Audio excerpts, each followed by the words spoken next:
¿Ya la pueden ver? Sí, profe. Bueno, miren, este es el aula virtual que se habilitó para el tema de compostaje, ¿sí? Entonces, vamos de abajo para arriba. Lo primero que ustedes van a encontrar, ¿sí? Va a ser la presentación que vamos a ver el día de hoy, ¿sí? Esa ya se encuentra subida, está compartida.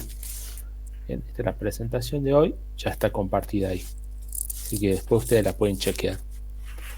Luego, como yo siempre les pongo en las mayorías de las clases, yo les dejé algunos videos sobre el tema compostaje que están bien interesantes, digamos, ¿sí? Hay varios videos, uno, dos, tres, cuatro. Bueno, si tenemos tiempo vemos un ratito acá.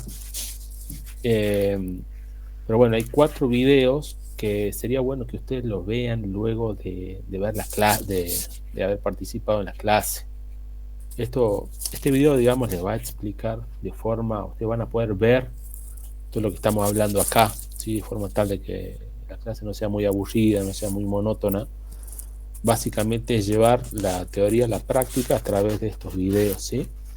Y ustedes también acá van a poder ver la envergadura que tiene el compostaje, digamos, no solamente se centra en algo chiquito como lo que estamos acostumbrados a ver. Luego, y por último, está publicado también el trabajo práctico número 5 de compostaje. Así que ustedes desde acá, desde el aula virtual, también ya lo pueden descargar. Bien, entonces, ese es todo el material que nosotros tenemos y que necesitamos para poder resolver el práctico, ¿sí? Se va a resolver en base a lo que está publicado allí. Bien.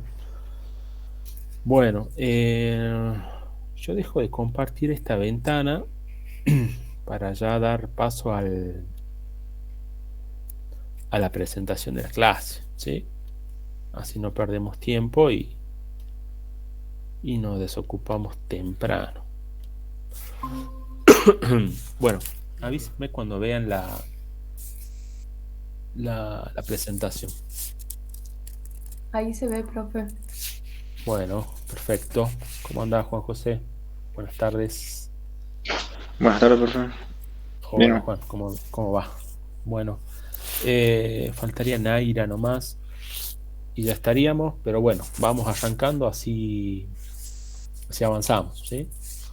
Miren, no sé, ustedes seguramente en el colegio secundario o también cuando entraron a la universidad, no sé si en introducción a los recursos naturales vieron algo de este tema, pero es un tema, digamos, bastante, ¿cómo decirle?, bastante viejo, ¿no? Es un tema que seguramente ustedes lo habrán visto en internet, lo habrán visto en las noticias, en todos lados, digamos, con esto de la economía circular. Bueno, lo que pasa es que a lo largo del tiempo, ustedes habrán escuchado que siempre se dice, no, bueno, hay que reducir la cantidad de residuos que se generan. Otros dicen hay que complementarlo con el reuso, y otros dicen también que además de eso también hay que reciclar, ¿sí? Entonces el compostaje viene a meterse allí, ¿no? En la parte de la rama de reciclaje, ¿no? Más que nada. Y es algo que es una técnica, como les digo, muy vieja, pero que ahora le han cambiado mucho el nombre, ¿no? O sea, ustedes seguramente van a ver presentaciones en internet o cuando escuchen hablar del término economía circular, van a ver que se nombra mucho el tema de reciclaje. Reciclaje de cualquier tipo de producto, incluidos los residuos orgánicos, ¿sí? Entonces, básicamente es volver a poner, digamos, en el ruedo, por así decirlo, todos aquellos recursos, todos aquellos materiales que se consideraban como residuos, ¿sí? Es básicamente darle una nueva utilidad. Bien, en el caso de los residuos orgánicos, biodegradables, estos pueden llegar a ser reciclados, ¿sí? ¿Cómo? a partir de la técnica del compostaje. Bien, no sé si alguno de ustedes, chicos, de los 4 que están acá, habrán hecho alguna pruebita alguna vez en sus casas. ¿Nunca intentaron hacer esto? En los patios de sus casas, en alguna maceta. ¿Alguien intentó hacerlo? Yo no. Bueno, digo no. Nadie lo hizo entonces. Bueno, sucede que esto, digamos, como yo les digo, a pesar, digamos, de ser algo antiguo, nosotros en esta materia lo vamos a revisar o lo vamos a estudiar desde un punto de vista no tan chiquito, ¿no?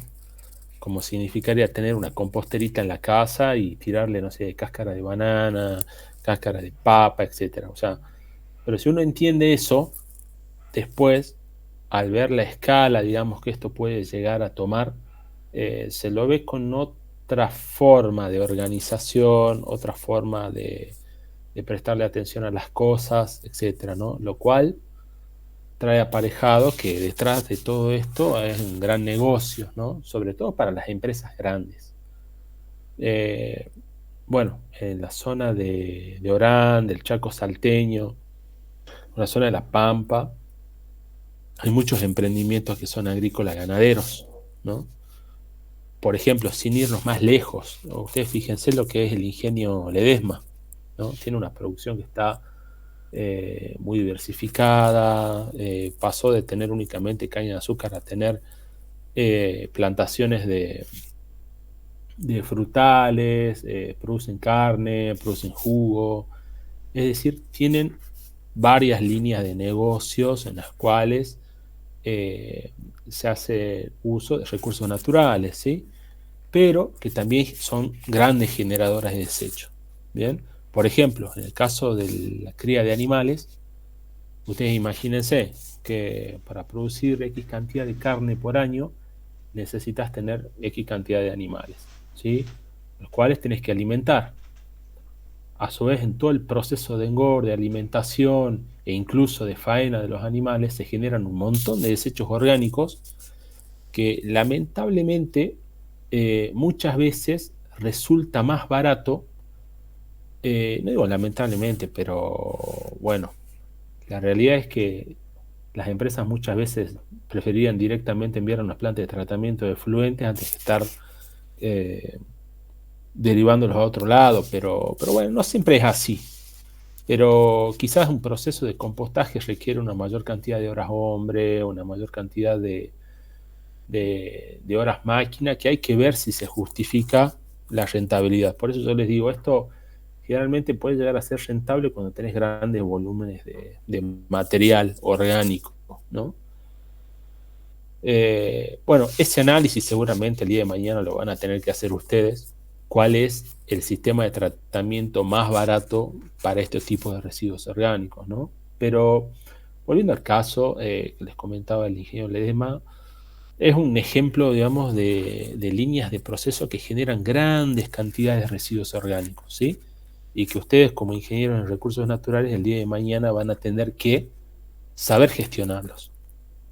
O sea, van a tener que saber destinarles un sitio a disposición final, el método más adecuado de tratamiento, ¿sí? Básicamente, ustedes van a tener que determinar qué hacer con esos residuos.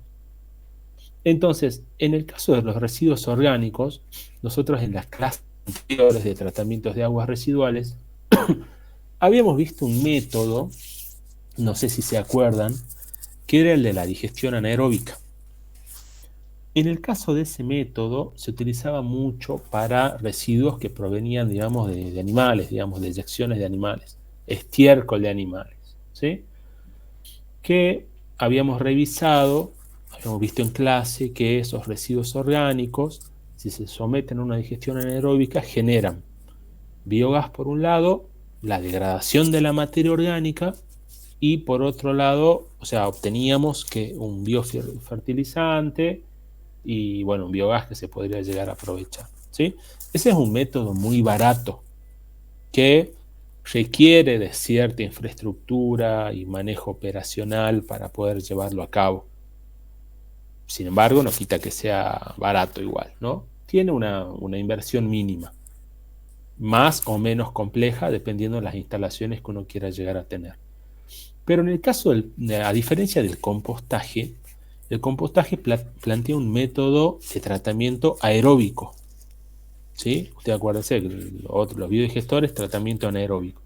Esto es un tratamiento exclusivamente aeróbico, ¿sí? ¿Y a qué se refiere? Fíjense, la primera definición. El compostaje es un proceso biológico aeróbico mediante el cual los microorganismos actúan sobre la materia rápidamente biodegradable, ¿sí? O sea, generalmente, ¿qué se pone a biodegradar? Restos de cosecha, excrementos de animales, residuos urbanos. Residuos urbanos, me refiero a residuos urbanos bien separados, ¿no? O sea, ya seguramente ustedes, para mandar a compostaje residuos sólidos urbanos, ya habrán tenido que hacer su campaña de concientización, de separación, etc. ¿Sí? Entonces, yo junto la basura, la coloco en un determinado lugar, y eso al aire libre, y permito que esa situación va a permitir que los microorganismos actúen degradando la materia orgánica, ¿sí? A la larga, con todo ese proceso de degradación químico, ¿sí? Físico-químico, se va a obtener, digamos, un material que es similar, digamos, a la tierra, ¿sí? Con mayor o menor granulometría, ¿bien? Que es lo que se denomina compost. Y es un abono que puede ser utilizado para la agricultura. ¿Bien? Entonces, básicamente, chicos, a lo que se refiere es a esto, ¿sí? Esto es todo, conceptualmente es todo lo que sucede. ¿Bien? ¿El problema dónde está? El problema está que justamente si nosotros tenemos grandes volúmenes de estos materiales, tenemos que saber administrarlo de forma correcta. ¿Bien? Y para poder administrarlo de forma correcta, tenemos que tener en cuenta ciertos recaudos, tomar ciertos recaudos de forma tal de que este compost, que tarda tanto en formarse, no se me eche a perder, no se me pudra, y todo el esfuerzo que yo haya hecho hasta ahí no se ha tirado a la basura, ¿sí? Porque justamente todo eso significa dinero, ¿sí? Entonces, ¿cuáles son las propiedades del compost? ¿No? Entonces yo ya tengo todos los residuos sólidos biodegradables transformados en compost. Cuando yo tengo ese producto final adquiere un valor porque justamente tiene propiedades que son muy importantes, digamos, para el suelo, ¿sí? Entonces, perdón. Las propiedades son que mejoran las propiedades físicas del suelo. Entonces, yo al realizar, por ejemplo, yo tengo un suelo degradado y hago una mezcla con compost, yo puedo mejorar la estabilidad de la estructura, puedo mejorar la estructura del suelo, ¿sí? Entonces se reduce la densidad, aumenta la porosidad y la permeabilidad. Si yo aumento la porosidad y permeabilidad, ¿qué voy a favorecer? El ingreso del agua, justamente, ¿no? Y vean lo que dice acá, aumenta su capacidad de retención de agua en el suelo, se obtienen suelos más esponjosos y con mayor retención de agua. O sea, básicamente es un mejorador de suelo, a partir del mejoramiento de la estructura del suelo. Le otorga mayor porosidad. ¿Sí? Entonces, usted fíjese que en un sistema agrícola ganadero, que yo tengo, por ejemplo, rotación de cultivos, etc., el uso del compost, poner a compostar ciertos residuos que la misma finca me dé, pueden ser utilizados para mejorar el suelo, algunas parcelas de suelo que yo tenga degradadas, ¿sí? O sea, básicamente es como se utiliza mucho en una producción, digamos, del tipo complementaria, digamos, ¿no?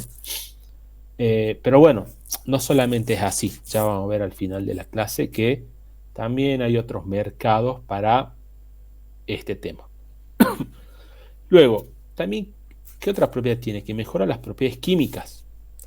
Aumenta el contenido de macronutrientes, nitrógeno, fósforo y potasio. y micronutrientes, ¿sí? La capacidad de intercambio catiónico y es fuente y almacenamiento de nutrientes para los cultivos, ¿sí? Entonces, básicamente, otorga gran cantidad de nutrientes al suelo, ¿bien? Lo cual, junto con el mejoramiento de la estructura, hacen que las características del compost en el suelo realmente tengan, digamos, un resultado muy bueno para poder ir mejorando de a poco los suelos y para mejorar la productividad por hectárea, por ejemplo, ¿no?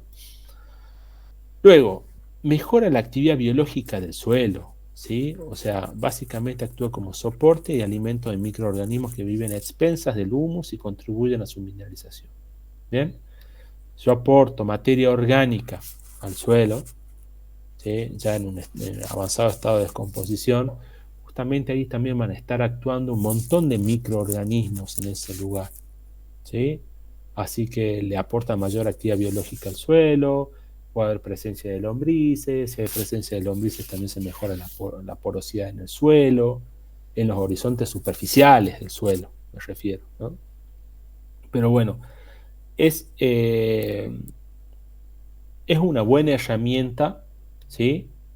Para ser utilizada de forma complementaria en todo nuestro emprendimiento, ¿sí? Bueno, chicos, no sé si tienen alguna consulta hasta ahí o seguimos. Ustedes cualquier cosa me consultan, ¿sí?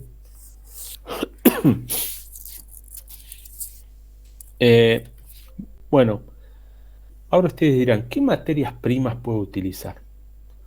Obviamente, chicos, esto es, a ver, esto tiene mucho sentido común, ¿sí? Obviamente yo voy a utilizar acá todo lo que se pueda degradar, o sea, yo no voy a ir a agarrar, mezclar, no sé, plásticos con residuos orgánicos y metales y vidrio, y voy a meter todo y voy a decir, no, voy a compostar, no. ¿Sí? Tienen que ser todos residuos biodegradables, ¿sí? Y esos residuos tienen que estar ya muy bien separados para poder iniciar el proceso de compostaje. Dentro de los residuos biodegradables, a ver, hay ciertos residuos biodegradables que no se pueden poner a compostar. Por ejemplo, yo no puedo poner a compostar, no sé, carne cruda, restos de comida ya elaborada o con aceite, eso no. ¿Sí? Son todos materiales limpios los que se tienen que poner a compostar. Bien, algunos ejemplos. Restos de cosecha, ¿sí? Puede emplearse para hacer compost o como acolchado, digamos, ¿sí? También se pueden utilizar abonos verdes, malas hierbas, restos de podas, ¿sí? Ramas de podas de los frutales o de cualquier tipo de árbol también se puede utilizar para la producción de compost. Las hojas, ¿sí? Que pueden tardar de 6 a 2 años en descomponerse, pero bueno, eso va a depender de las condiciones de temperatura y humedad que yo tenga en el proceso. Residuos sólidos urbanos, ¿sí? Son todos aquellos restos orgánicos procedentes de las cocinas, como pueden ser restos de fruta y hortalizas, restos de animales de mataderos, etc. También se puede utilizar el estiércol animal. Nosotros habíamos visto en la clase, como yo les decía hace un ratito, que el estiércol animal también se puede utilizar en la digestión anaeróbica. En la digestión anaeróbica, como en el compost, también se puede emplear, ¿sí? Pero cualquier tipo de estiércol se puede llegar a utilizar en este proceso.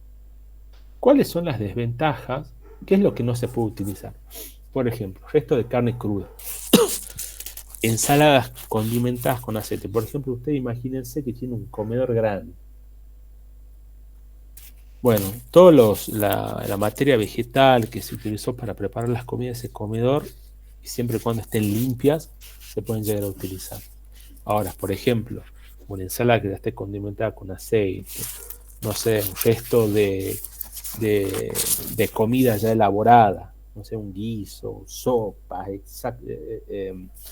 no sé, cualquier plato que ya esté preparado, eso yo no lo puedo poner a compostar, porque generalmente ese tipo de preparaciones terminan afectando las condiciones químicas de la masa, principalmente el pH, e inhibe el funcionamiento de algunas bacterias, ¿sí? Directamente mata algunas bacterias, por lo tanto todo el proceso es más lento, se genera una putrefacción dentro del compost y se terminan generando pelotas, ¿sí? Como son como pelotas que se empiezan a podrir. Entonces, en lugar de tener, digamos, una descomposición normal, voy a tener como flocks, como pelotitas, digamos, de materia orgánica que generan mal olor y que me ralentizan todo el proceso, ¿sí? Entonces, ¿yo qué logro allí? Que tengo un compost de menor calidad, una menor producción por metro cúbico, ¿sí? Y por lo tanto, un producto del cual se podría haber obtenido un poco más de rendimiento, ¿sí?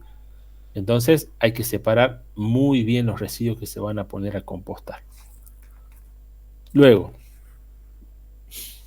más allá, chicos, de que, a ver, que este es un proceso aeróbico, que es un proceso barato, que requiere de una correcta selección de los materiales que se van a separar para iniciar el proceso, hay otros factores físico-químicos, que también condicionan el proceso de compostaje. Todo esto que ustedes ven acá son, digamos, como los factores claves que ustedes van a tener que tener en cuenta para hacer un buen compost. A ver, ustedes aquí cuando lo lean, esto es un texto extraído del manual teórico, pero ustedes van a ver intervalos que son óptimos. Por ejemplo, para la temperatura habla de 35 a 55 grados. A ver, yo les consulto. En Orán, en verano, ¿se puede alcanzar esta temperatura?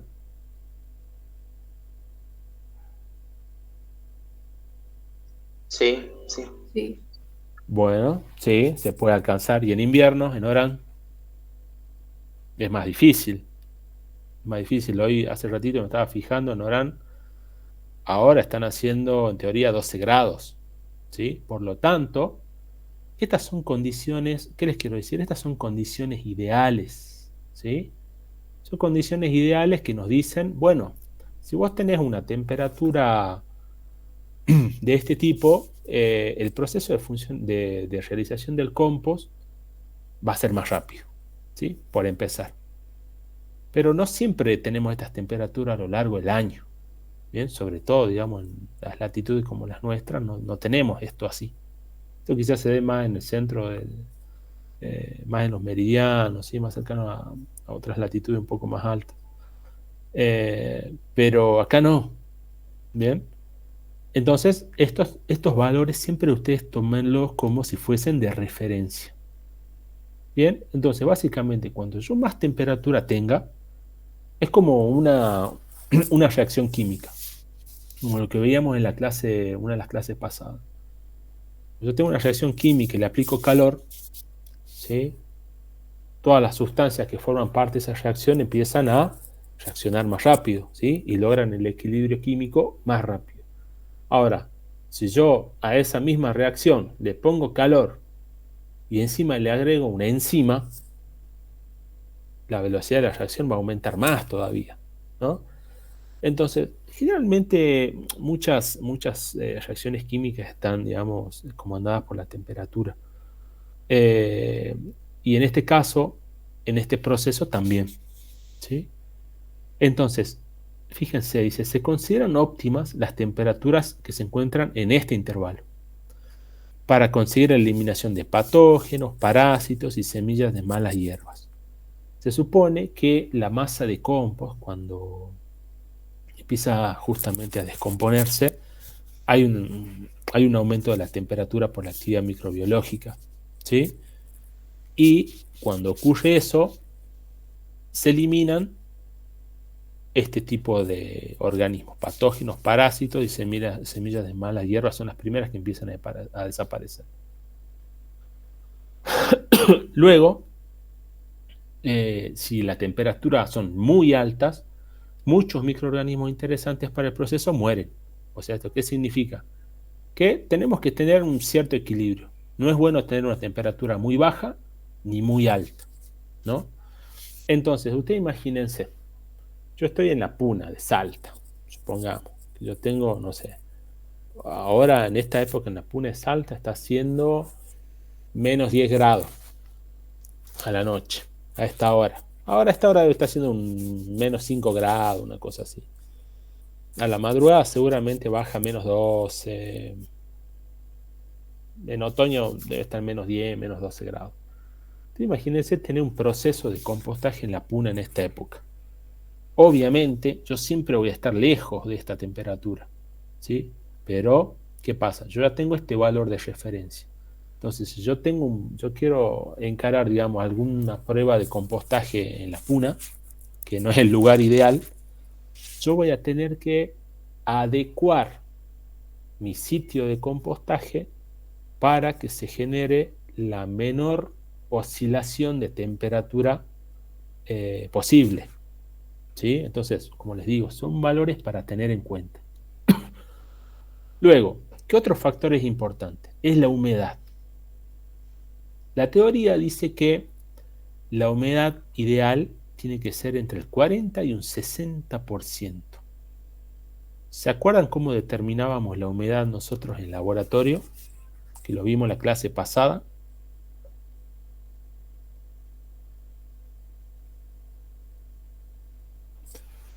¿Te acordás, Albino? Vos que aprobaste con buena nota. O Diego, el que sea, a ver. Pesos totales, profe. Bueno,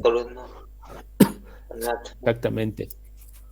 Bueno, vos sacando los sólidos totales y después haciendo una restita, podías llegar a determinar la humedad que tenía el residuo, ¿sí? Si ustedes seguramente se acordarán que el proceso era agarrar, pesar la muestra húmeda, llevarlo a la estufa durante un día, 105 grados centígrados, después lo sacan, lo pesan de vuelta, obtienen los sólidos totales, después para obtener la humedad hacen 100 menos los sólidos totales y le da el valor del porcentaje de humedad, ¿sí? Así es como se hace en laboratorio.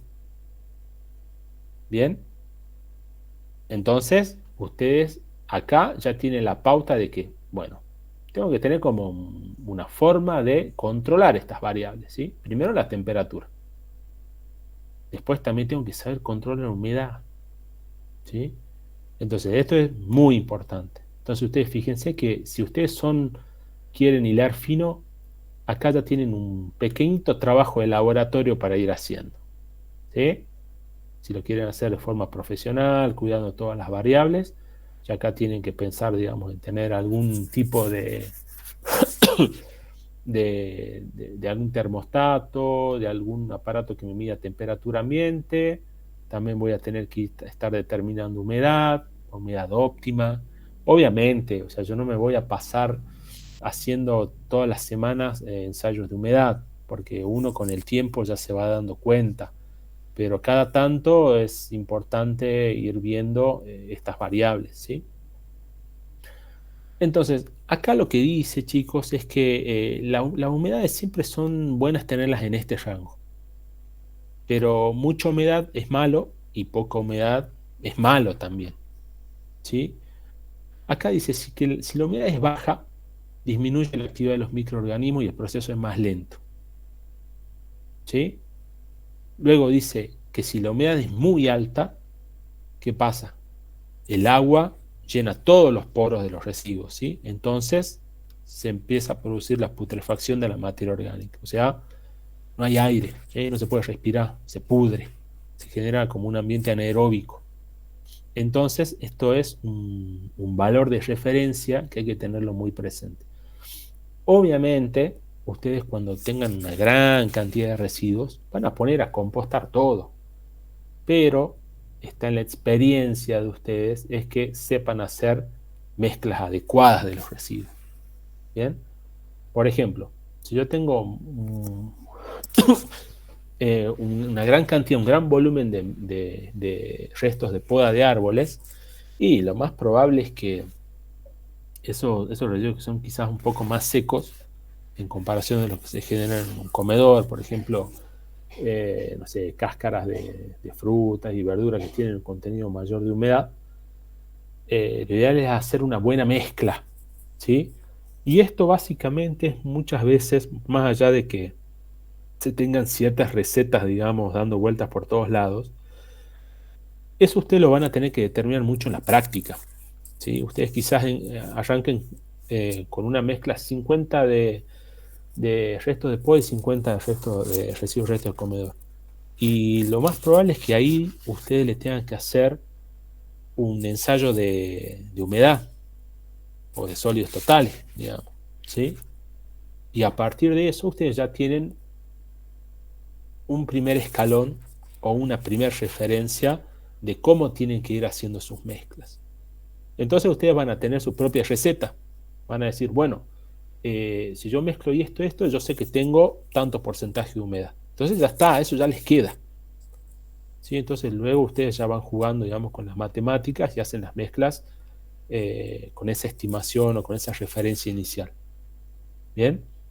Y así se deberían hacer con todas las mezclas, ¿sí? De forma tal de que no estemos a oscuras o en las tinieblas haciendo mezclas que después se le va a podrir todo o después le van a tener que estar aplicando riego, y el riego significa que representa tener una persona trabajando allí, representa plata, entonces el proceso les es más costoso. Entonces tienen que ver todas esas variables. ¿Bien? Luego, el pH. ¿Sí? Acá tienen otro ensayo de laboratorio que tienen que hacer. El pH influye en el proceso debido a su acción sobre los microorganismos. En general, los hongos toleran un margen entre 5 y 8 y las bacterias entre 6 y 7,5. Ahora yo les pregunto, ustedes seguramente, no sé si ya todos cursaron suelos, pero ¿cómo hacen para medir el pH en un suelo? ¿Se acuerdan? No sé, a los que hayan cursado suelos. O a los que no, porque en el recurso natural la introducción también lo ven. ¿Se acuerdan? Yo les digo, a ver, chicos, a ver, ¿qué pH tendrá este suelo? ¿Ustedes cómo harían?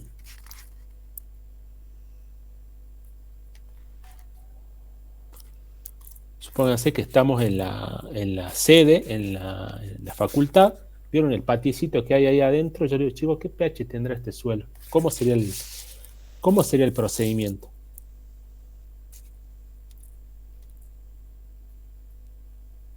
Tendríamos que tomar una muestra. Bueno, ¿y cómo haces? Está perfecto hasta ahí, Diego. Ya tomamos una muestra del suelo, pero ¿y cómo le medimos el pH? ¿Con qué? Con un pHímetro.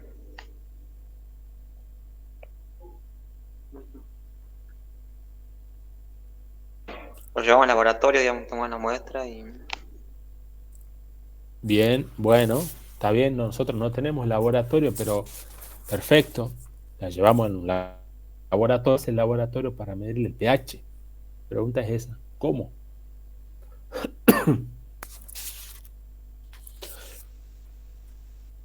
Generalmente, chicos, la medición, digamos, del pH del suelo se hace tomando justamente una muestra, como dice Diego. Se extrae una muestra, se le coloca agua destilada a esa muestra y el agua, digamos, que surge, digamos, de aplicarle al suelo, es el agua al cual se le toma el pH, digamos, ¿sí? Lo mismo sucede acá, ¿sí? O sea, ¿yo cómo hago para tomarle el pH a los residuos? Y generalmente se lo podés tomar, digamos, a los líquidos lixiviados que tenés en toda la mezcla de residuos, ¿sí? Entonces, eso es una medida muy fácil de obtener.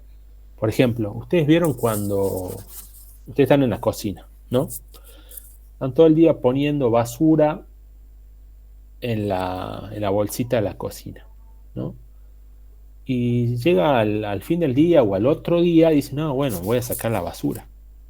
Y levantan la basura, la bolsa de basura, y se dan cuenta que abajo está todo lleno de líquido, ¿no? Bueno, esos son todos los líquidos lixiviados o la humedad que tenían los residuos originalmente, que se empezaron a decantar, ¿sí? Entonces, básicamente, lo que nosotros podemos tener, digamos, en nuestras unidades de compostaje es algún colector de lixiviado sobre el cual nosotros podemos llegar a medir, digamos, el pH, ¿sí?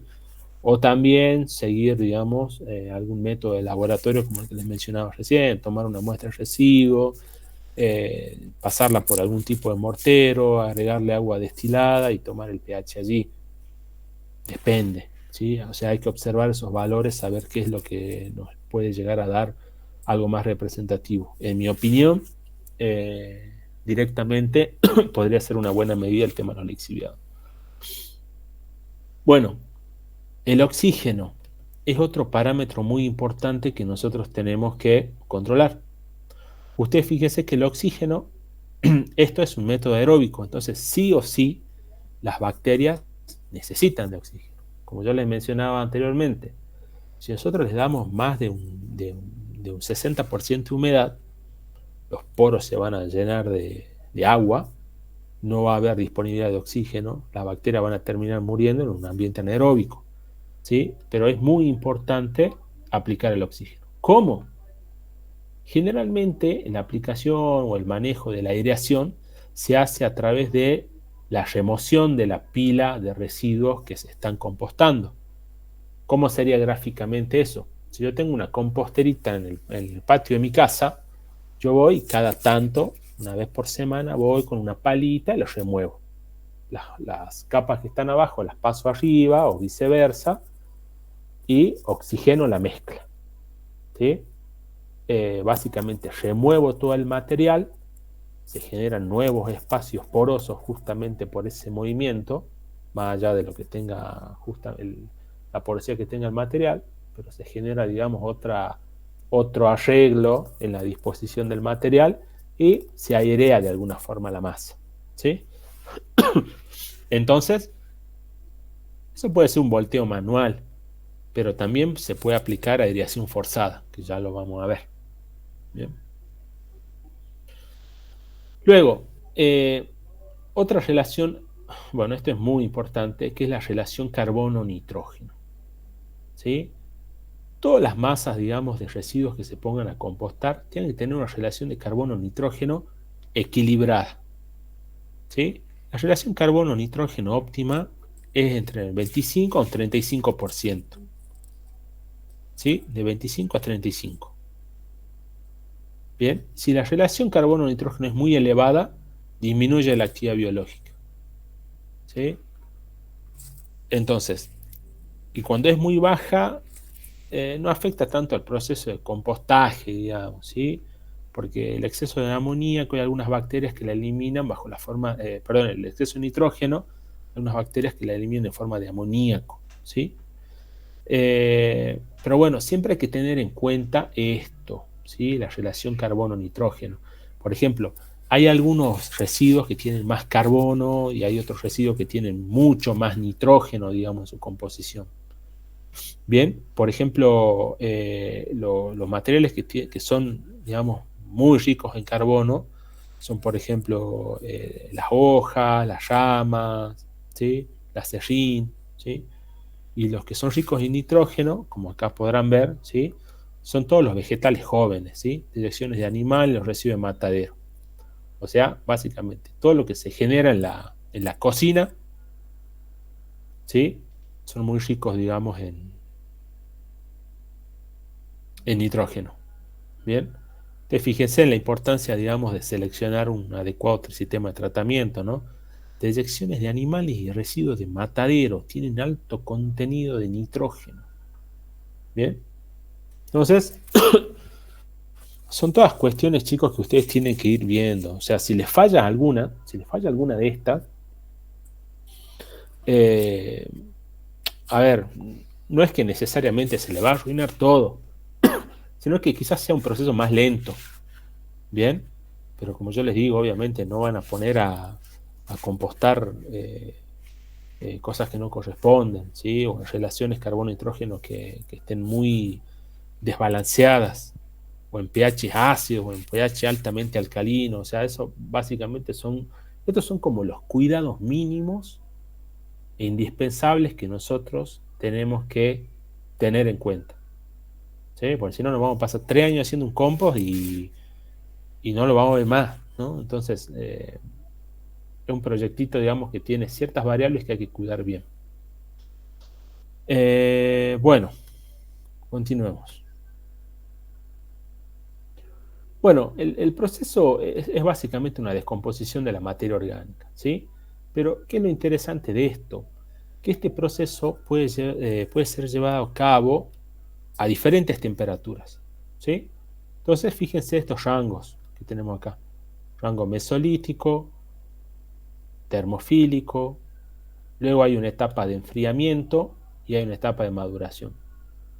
Entonces, el rango este mesolítico habla que la masa vegetal está a una temperatura ambiente. Entonces, allí ¿qué pasa? Hay microorganismos que viven en este rango que se multiplican rápidamente, o sea, son organismos que están adaptados a ese tipo de temperatura, ¿sí? Entonces, como hay mucha actividad de estos organismos, la temperatura se eleva y se empiezan a producir ácidos orgánicos que hacen bajar el pH. ¿Bien? O sea, es como una etapa, digamos, de alta descomposición. Todos los ácidos empiezan, justamente por su característica ácida, hacen bajar el pH. Pero ¿qué pasa? Cuando sube esa temperatura, ¿sí? Y se alcanza una temperatura de 40 grados, entonces empiezan a actuar otros organismos, que son los microorganismos termófilos, que actúan es como que están adaptados a una temperatura más alta.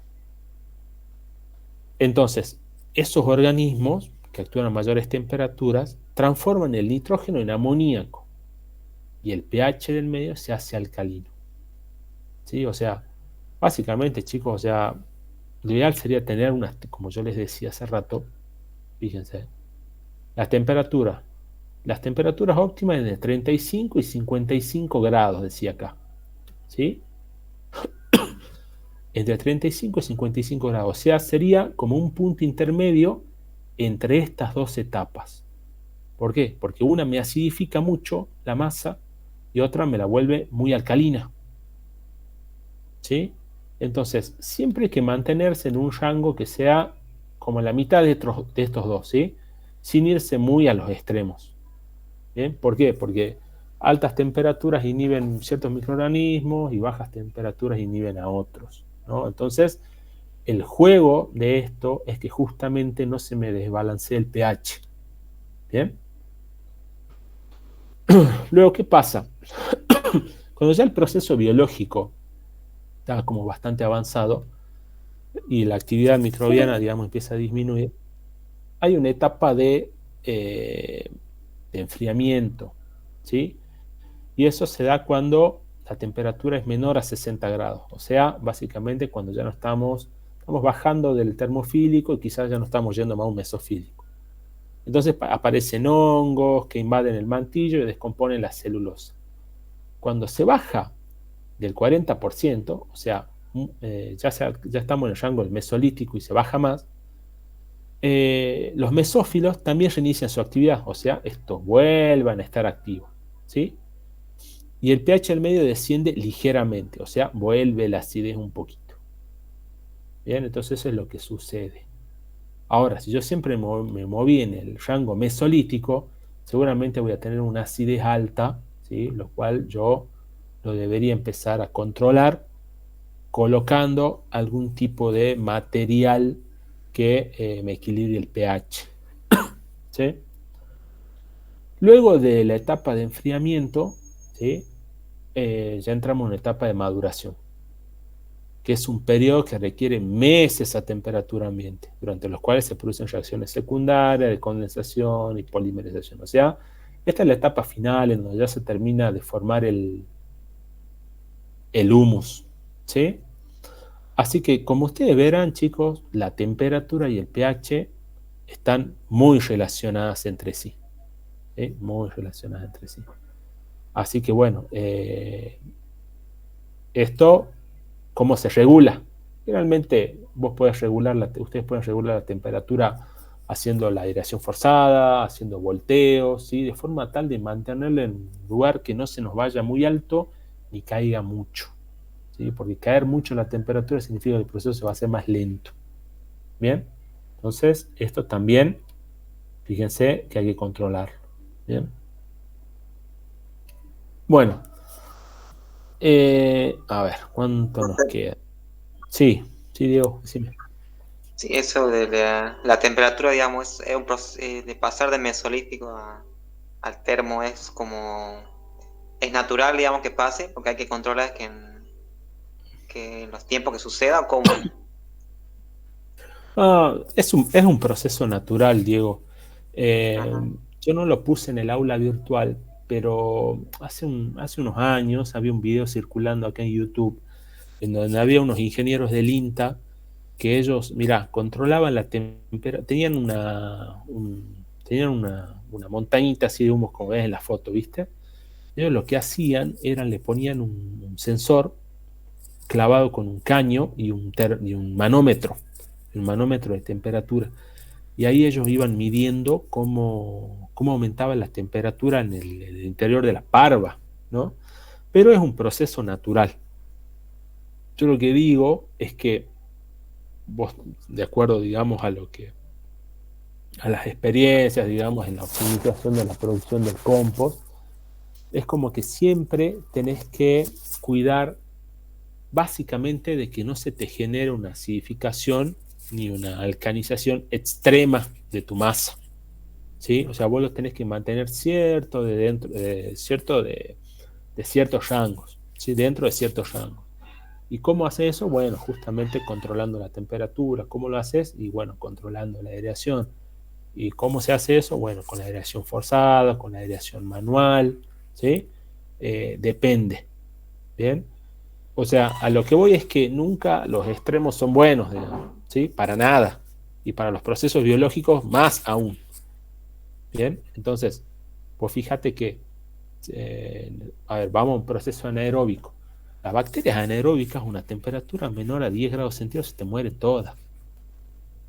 Y si le pasas, digamos, no sé, 50 grados centígrados, también se te inhibe, digamos, el funcionamiento de ciertas bacterias. Entonces, no es lo óptimo. O sea, básicamente tenés que tener un punto medio de las cosas. Ahora, si no se puede, bueno, ya tenés que jugar agregando más material, aumentando el volumen de la masa a compostar, de la forma tal, digamos, de que todo el sistema tienda como a un equilibrio.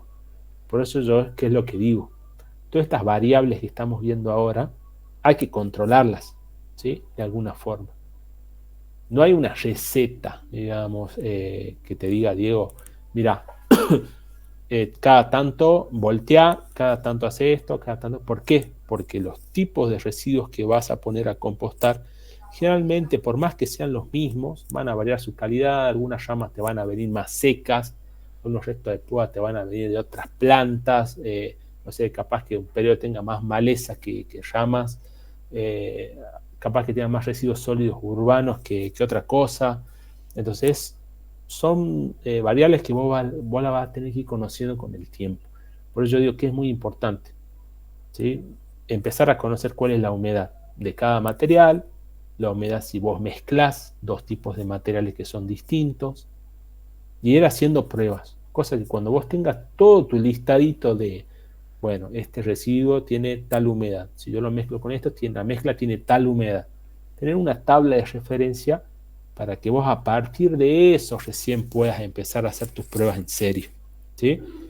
Muchos colegas, digamos, nuestros, no sé si muchos, pero un par de tesis que se dedicaron a hacer estas cosas, digamos, pruebas, ¿sí? Pruebas de humedad, prueba de la mezcla óptima, mezclas óptimas para favorecer los sistemas de tratamiento. Porque esto no deja de ser un sistema de tratamiento, ¿no? Pero tenemos que tener puntos de partida. ¿Por qué? Pues si ustedes están trabajando el día de mañana, le van a decir, a ver, ingeniero, ¿cuánto mezclo de esto y cuánto mezclo de esto? Entonces nosotros no podemos estar a ojímetro haciendo estas cosas, ¿me entienden? Yo ya tengo que ir con mi machete en la mano, ya haber mandado algunas muestras al laboratorio y haber determinado, che, bueno, este tiene tanta humedad, esto tanto, y de ahí recién a empezar a planificar, ¿sí? A ejecutar, no planificar, bueno, planificación viene antes, ¿no? Así que bueno, chicos, eso como introducción teórica. Escuchen, bueno, no sé, Diego, si responde a tu pregunta, no sé si Sí, tenés profe. alguna otra Sí, sí. duda.